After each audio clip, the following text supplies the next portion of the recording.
Good day to all of you and welcome to our NSTP1 class focusing on CWTS with LTS. Historically, many human civilizations emerged from wars between clans or tribes. The most common cause of these wars was competition for territories in natural resources. The clan or tribe with superior military weapons and the strategies or tactics oftentimes turned out to be the conqueror.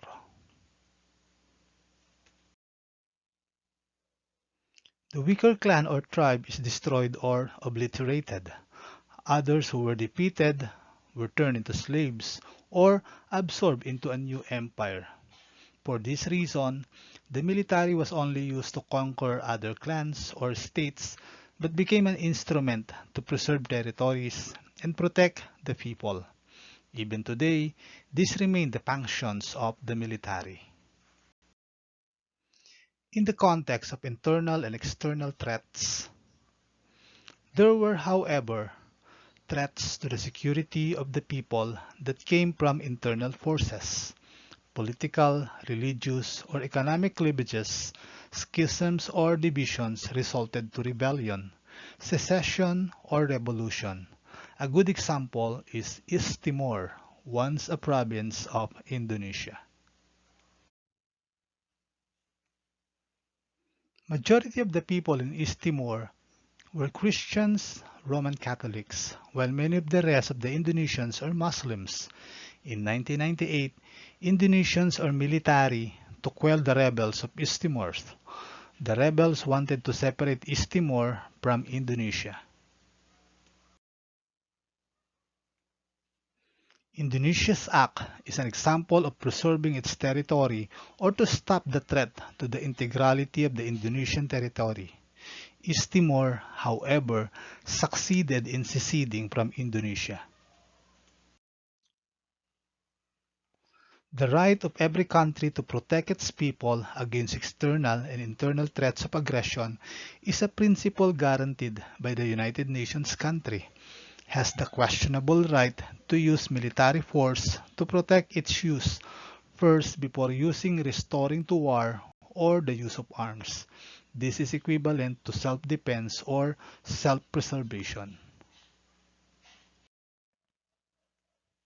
The UN principle of self-preservation is also expressed in the constitutions of different countries. In the Philippines, Article 2, Section 3 of the 1987 Constitution states, "Civilian authority is at all times supreme over the military." The armed forces of the Philippines is the protector of the people and the state. Its goal is to secure the sovereignty of the state and the integrity of the national territory. What is then the meaning of supremacy of civilian authority over the military? Civilian control of the military is a doctrine in military and political science that places ultimate responsibility for a country's strategic decision-making in the hands of the civilian political leadership rather than professional military officers. What is then the internal threats?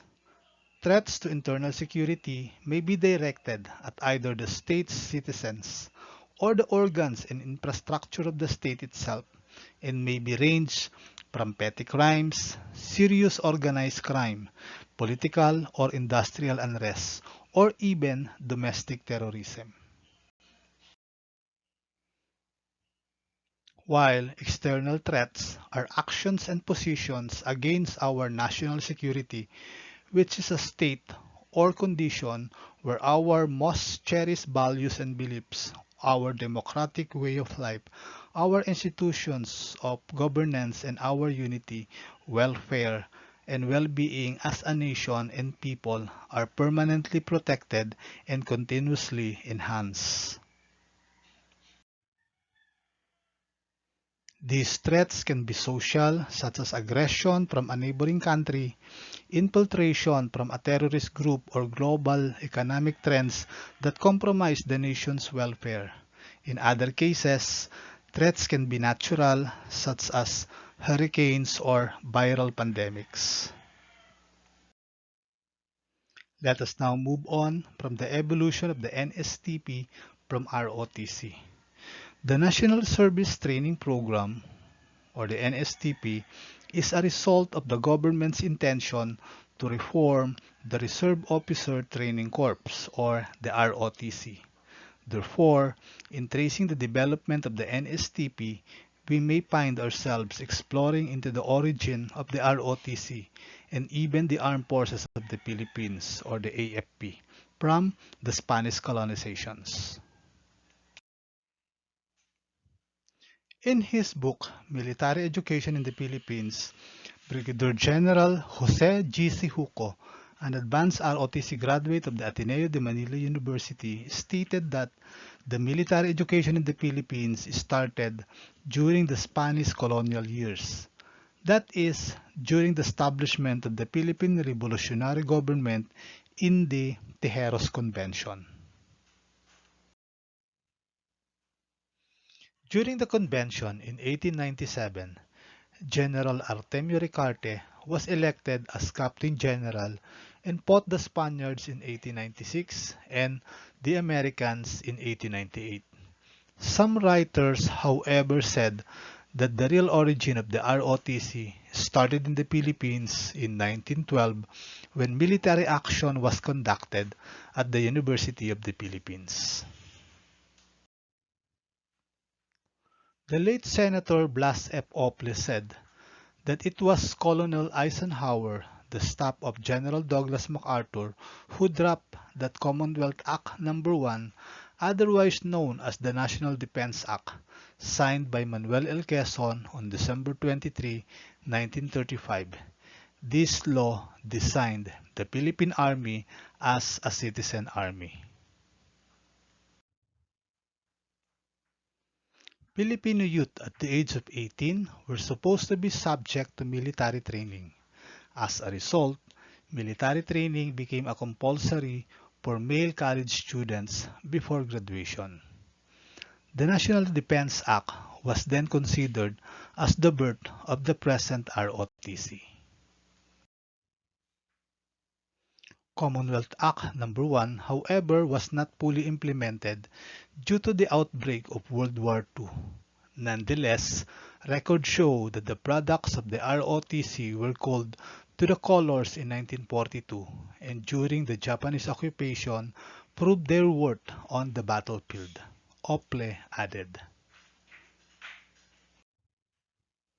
According to Ople, what survived from the plans of Colonel Eisenhower were the ROTC course in the universities and colleges and CATs, or the Citizens Military Training at the secondary level.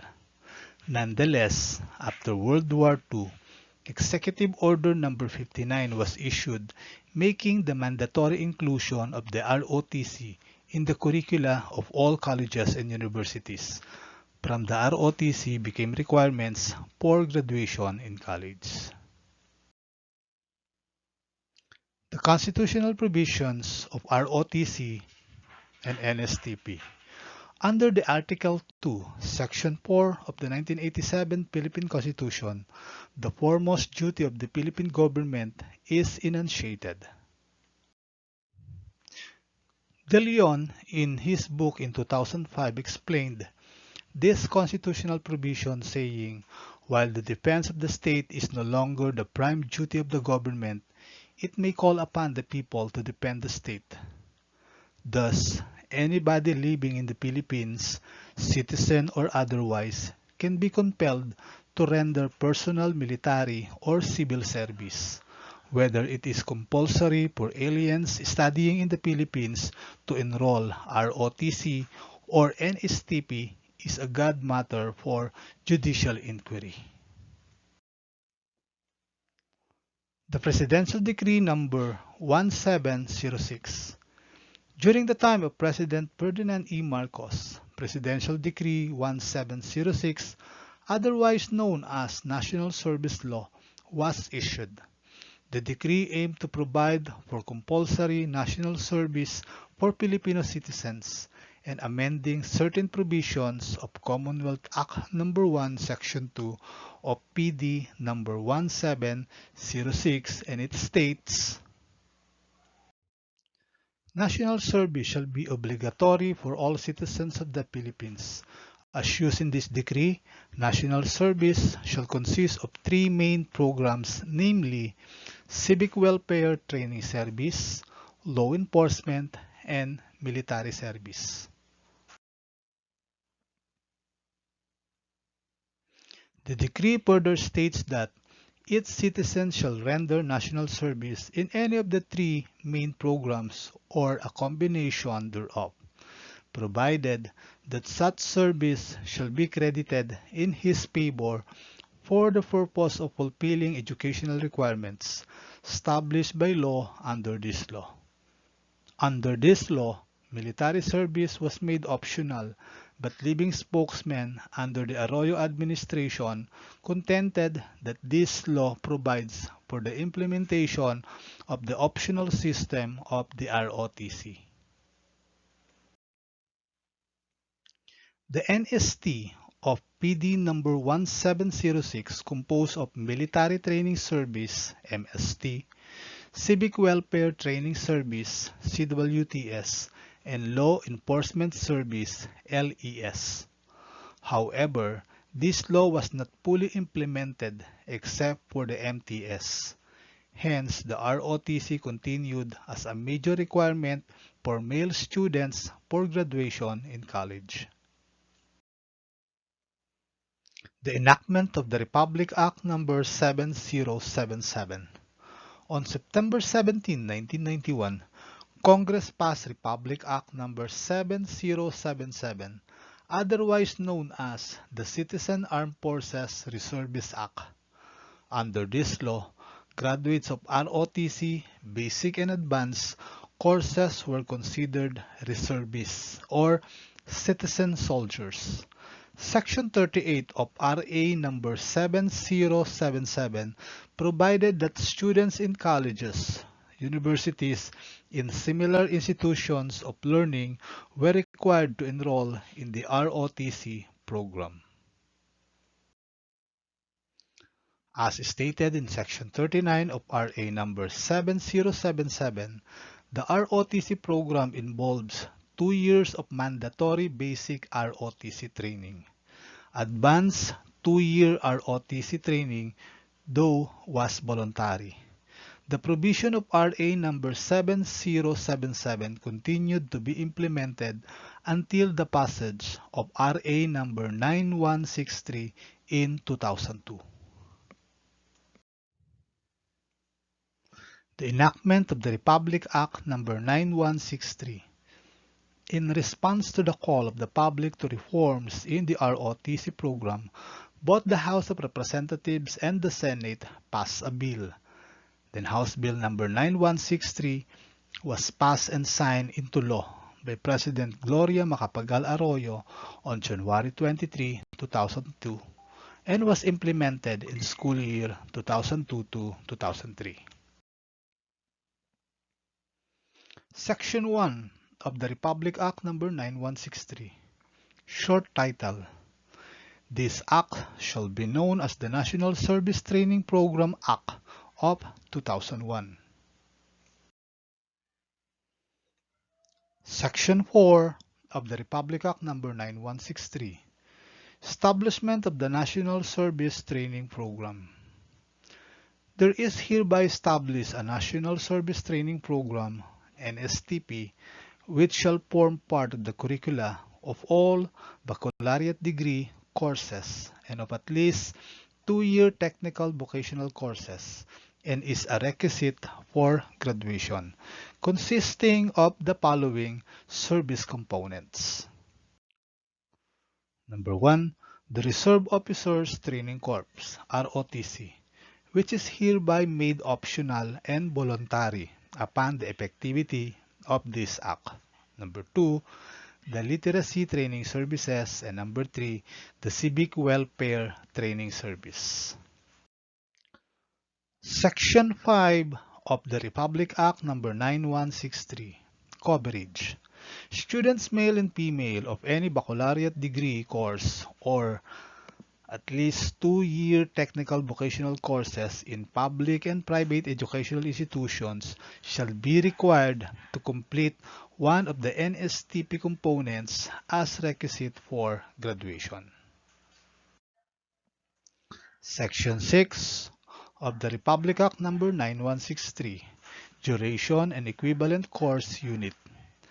Each of the aforementioned NSTP program components shall be undertaken for an academic period of 2 semesters.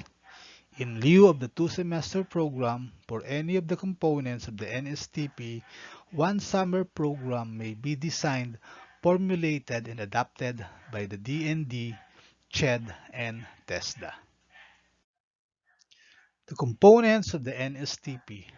The NSTP forms part of the curricula of all baccalaureate degree courses and of at least 2-year technical vocational courses according to Edana A. Co. in his book written in 2003. The NSTP allows option other than the mandatory military service at the tertiary level.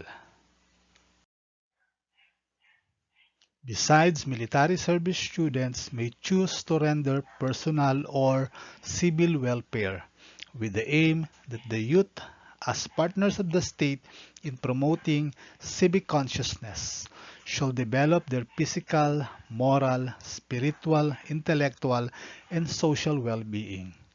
The NSTP also aim patriotism, nationalism, and involvement in public and civic affairs. To realize the objectives of the NSTP, the following components were designed.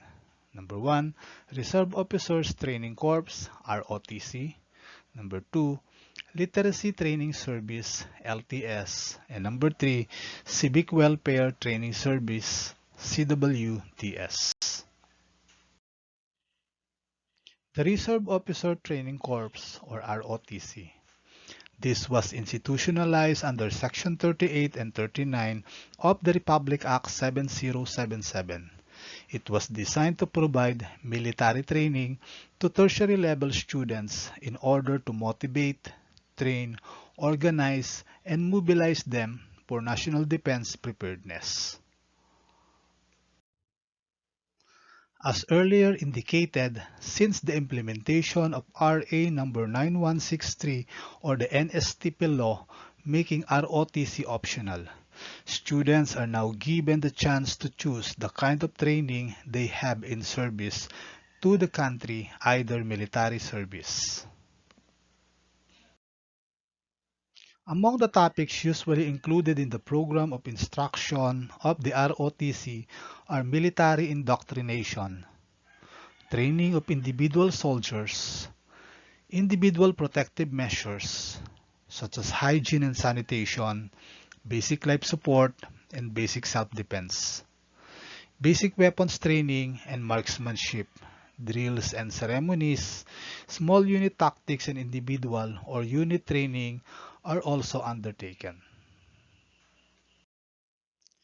The Literacy Training Service, LTS. The access to quality education is right guaranteed by the 1987 Philippine Constitution.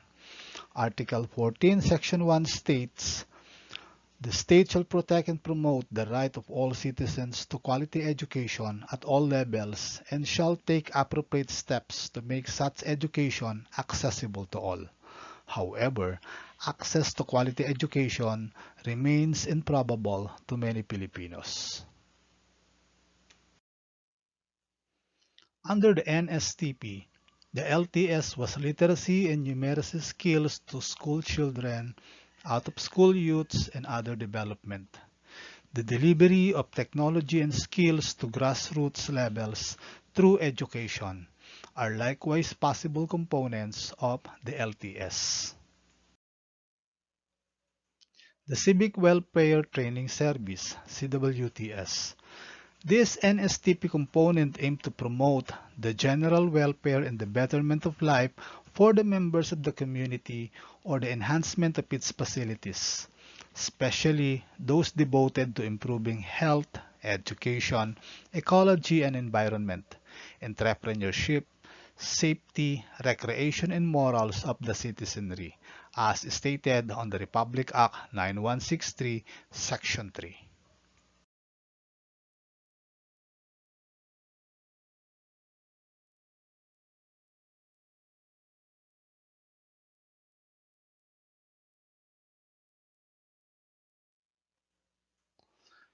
There are two major elements of the CWTS course.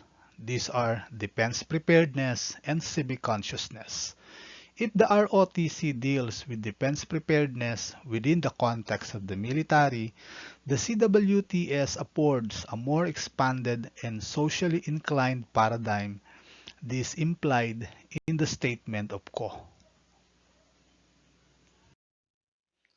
Saying that fundamentalism and parochialism are precisely at the core of terrorism and counterterrorism policies that horrendously plague nations, including Philippines, and international relations.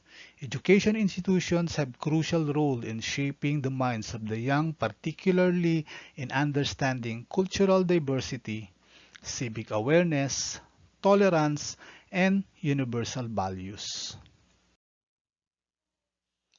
That is one way of preparing the citizen or any threats on national security is through understanding of the expanded meaning of defense preparedness and becoming more responsibly conscious to their civic consciousness. That's all for our lesson number 1 in our NSTP class, the introduction of the NSTP. Thank you very much for listening. I am your instructor, Mr. Ramir A. Ilyar, now signing off.